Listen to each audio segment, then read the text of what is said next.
Cleaner. Not The Cleaner, the movie that also exists. You probably didn't remember it, but now you're going to IMDb and be like, well, there was a movie called The Cleaner. There was. It was Cedric the Entertainer, I think, and yeah, it was, and not the TV show either. There was a TV show called The Cleaner.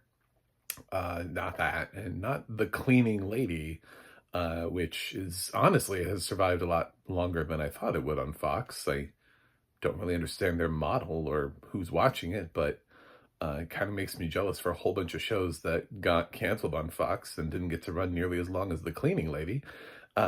And not The Clearing, which kind of sounds like The Cleaning. I can understand where you would get confused there, but actually, that The Clearing's actually good. That's Robert Redford and Willem Dafoe and Helen Mirren, but not the TV show though. That's on Hulu. It didn't have audio description. I wasn't able to watch it, so we definitely don't want to do that one. And not the movie Clean either. Just Clean. This is Cleaner. Okay, did we get that? Are you not confused anymore? Okay, so. What's up, welcome back. I'm John Stark, MacTheMovieGuy.com. I'm a blind film critic, and this movie did not have audio description, but I'm going to review it anyway, because this is what happens when you take my accessibility away. Click like and subscribe, and stay here with me forever. This is directed by Martin Campbell. A lot of people have tried to give this film a pass because Martin Campbell directed GoldenEye and Casino Royale, which he did. He absolutely did. He is responsible, oddly, for two of the best James Bond movies in the last couple of years. He is also responsible for both of the Zorro movies featuring Antonio Banderas, which are not bad movies.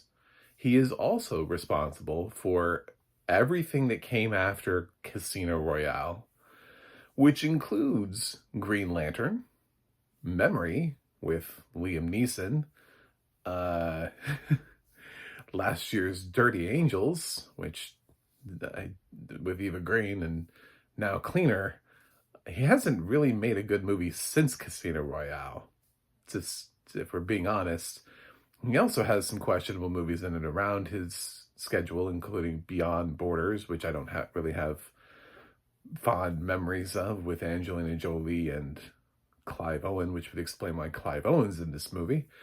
And, Vertical Limit, which I think is okay, but I don't think anybody is rushing to proclaim that as being the best directed film of its generation. So, do I think that slapping Martin Campbell on this should have inherently made it better? I think that's probably the same thing that we keep thinking with Renny Harlin, is that Renny Harlin made a couple good movies, so thus the other films must be good. That would be a falsity. So, no. And Cleaner proves that.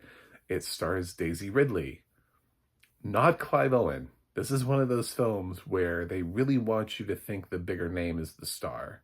Just like I already reviewed Salvable earlier this year, which ridiculously tries to tell you Shia LaBeouf is the star of that movie instead of Toby Kebbell, even though Toby Kebbell is clearly the lead of that film and delivers a fantastic performance. It's actually a really good movie. This is not, and does not star Clive Owen. And actually, if you're showing up for Clive Owen, don't. Just go ahead and take your head and put it in the wall a couple times and save yourself the trouble, because that's how you're going to feel when you feel hoodwinked and swindled into a Clive Owen movie that he's in for. You remember how, Executive Decision was a Steven Seagal movie until it wasn't? It's kind of like that. It's about as spoiler-free as I can get for anybody who's seen Executive Decision. So, yeah, this is Cleaner, which is Die Hard, basically, which everyone has acknowledged and is also true. It's a high-rise, there are terrorists, hostages, and for some reason only one person is able to save them. And it's an unlikely person. Here they've given her more training than John McClane, but her job is also perhaps not as obvious as of a superhero job. She's a window cleaner because that's what we do with our trained veterans. Is the jobs they're able to find in life are window cleaning skyscrapers. This feels like the kind of movie that Jason Statham turned down, and then they just kind of made accessible to anybody who would have said yes. And then Daisy Ridley was like, well, I need films to star in because I have yet to actually pop outside of the Star Wars franchise, which is becoming a problem for the longevity of my career. I like Daisy. I think she has a lot of personality that is not credited for, and a lot of people shut her down for being a girl boss. This is not the film to do it in. You can't just attach yourself to dead weight and hope that you can swim. Like, that's also not how you get through Hollywood, is by looking at a film that clearly screams, we're knocking off Die Hard. Please don't notice. And hope that you stepping into the lead shoes of that role will help it to float. They turn into lead shoes and you drown, Daisy. You drown. So, oh God. It's got all the tropes. She even has a cop that she communicates with down on the ground. But they've saddled her for some reason with an autistic brother, like younger brother, that she has to take care of, and happens to be there with her on the day because he was kicked out of where he was living. I don't know. It all feels very just sort of like, well, she couldn't possibly just be the hero because, I mean, we've gone to the trouble of giving her a particular set of skills and making this one of those particular set of skills that you've accumulated over a long life genre of films. So she couldn't just possibly want to use that particular set of skills just to help people. She has to be motivated. How do we motivate her? Well, we want to make her strong and independent, so we can't have her have a boyfriend that's on the inside. I don't know why not. Or even a girlfriend. So we're going to give her a little brother, but he can't just be a little brother. We also have to make him autistic. For reasons I'm not really sure. This is like, it's like looking at the movie Die Hard and going, so how could we do things differently? Well, John McClane could be a woman. Okay. I guess. All right, I'm down for that. There are some badass female action stars out there. We could do that. We could absolutely make that happen. I'm here for it. What's your next ploy? Well, how about instead of him having family in danger, he has like a ex-wife to impress or anything like that? How about she has a little brother instead? You know, people love kids. Oh, great. Yeah, people do love kids. Isn't Daisy Ridley really old to have a little brother? How little are we talking? I don't know. Don't ask questions. So you don't really mean little kid, do you? Not adorable little, because the generation gap would almost make it feel like it was her son that was trapped inside, which actually probably would have been better for Daisy Ridley to have had a son trapped inside instead of a little brother. But anyway, all of this is just kind of, it's really just kind of a hot mess. It feels like AI just directed a knockoff of Die Hard, and some bit like that was the AI challenge. That was the question: was produce produce a knockoff of Die Hard that is 75% Die Hard, 25% changes to the plot of the film. So I don't know, man. It doesn't have audio description either, and it's an action movie. So inherently my immediate reaction is going to say unwatchable without audio description anyway. But at the same time, I'm looking at this going, Martin hasn't made a good movie in a while. and he's stuck now in Rennie Harlan mode where he's just kind of churning out really crappy movies for money. Martin Campbell is just taking paychecks, and they're utilizing him in a way that wants to remind you from the director of GoldenEye and Casino Royale. So that way you're like, oh man, this movie's going to be amazing. This movie's going to be awesome. Daisy Ridley, don't know about that, but we're still trying to make her happen.